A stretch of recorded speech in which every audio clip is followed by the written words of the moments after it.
Coming back home, the murder rate in the country has increased for a 7th year in a row. This came out at a briefing by police at top brass to Parliament's Portfolio Committee on Police. The figures are for the period April last year to the end of March this year. Murders have gone up by 686 cases and sexual assault by more than 2,000. This means 58 people are murdered every day and 144 sexual offences are committed every day. According to the head of crime research and statistics, Major General Norman Sekokune, the majority of murders take place over the weekend, with the main contributing factors being alcohol and drug abuse. Well, for more on these stats, we now cross to our reporter Mariska Botha, who went to Nyanga near Cape Town. Mariska, thanks very much indeed for joining us. And Nyanga came out, and sadly, with the statistic that this is the worst place for murder in the country. Absolutely, and this is a dubious dishonour, as I described it in my script that I wrote a little bit earlier. And it's been this dishonour for the past several years that Nyanga has the highest murder rate in the country. It is actually such a dangerous place that people are scared to walk on the streets during daylight hours. Even for us as a camera crew reporting, this morning it was raining, so already it makes things a little bit difficult when you go out to work. We had to stay in the precinct of the police station because people would come up to you and tell you this is not a safe area for you. And the people we did manage to speak to spoke exactly about these things that they say. One man telling us he's been robbed numerous times of his cell phone. He's been robbed a number of times of a laptop that he had. And also we've heard from the Community Policing Forum there that domestic abuse is actually one of the leading causes of death in Nyanga itself. And a lot of those deaths are also as a result of alcohol abuse in the area. So nobody disputing that Nyanga is one of those very dangerous areas to live, and it's certainly an area of concern for the people of Nyanga, and they're very, very worried about it, and they say they want to bring change.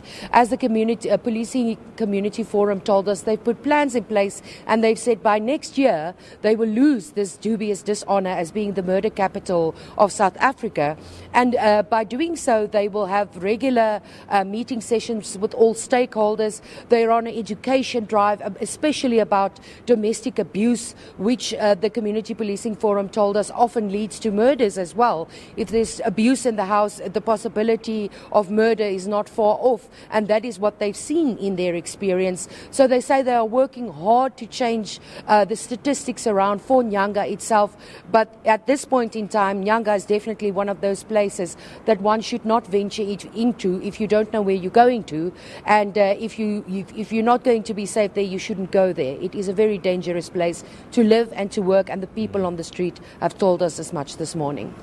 Mariska, have authorities been able to explain why such high incidence of these crimes happen in Nyanga? Alcohol abuse is a national problem. Domestic abuse is a national problem. What is it about this part of the country and this part of Cape Town that leads to these frightening statistics? Well, we know that the provincial government has been saying for a number of years that there is a severe understaffing problem as far as police members on the ground are concerned in the entire Western Cape, but particularly so in Nyanga, where they say the numbers are not known to me at this point, but there's a shortage of thousands of police officers across the province, and certainly Nyanga shows that. We've heard the police minister also say that he is looking at creating more satellite police stations within the high crime areas of Nyanga itself, specifically for that reason. People this morning that we spoke to telling us they would like to see more police officers on patrol on foot in the area. So visible policing is another issue that people feel is not being addressed, and they feel it can be a deterrent to crime. So definitely a shortage of personnel on the ground, but then also, as the CPF has told us, it's about a change of mind mindset, and it goes back to the family units, the education drives that they're putting in place to ensure that people understand that how one another should be treated, and for the recourse that exists, especially for women and children who face domestic abuse, that they know where to go when they are facing these difficulties. But certainly, as far as the provincial government is concerned, it's an understaffing problem of police members on the ground, but certainly also, as we've heard last week, you'll remember, the city of Cape Town was brought to a standstill by anti-femicide protests, people speaking about moral values and taking it back to the homes, looking at the way that people are raising their children. It's a much broader problem than simply saying more police will solve the problem. It's actually a societal problem and a community problem, and that's as much as the CPF told us this morning as well, and that is one of the issues that they are looking to address. It's a societal problem. It's definitely got to do with unemployment, and it's definitely got to do with even something as simple as recreational activities for the youth. Young people telling us there is no employment, they're struggling to find employment. So all these factors is a big melting pot and creates the issues that we see and makes Nyanga the place that it is at this point in time, which is the murder capital of South Africa. All right, just before we disappear, we're talking about Nyanga, but 5 other police stations in Cape Town, also amongst the 6 of the 10 worst in terms of murders. So I guess it's no surprise that we had the military being deployed in the city recently.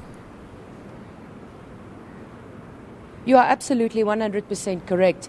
And one more problem that I didn't highlight, and I should have actually, is that gangsterism, of course, on the Cape Flats is a major scourge and a major contributing factor to a lot of the problems we see on the Cape Flats. And as you mentioned, those precincts in the top 6 of the country, the majority of those, when you look deeper, you will find that gangsterism is often the cause and one of the main reasons for the high crime rates in the areas on the Cape Flats.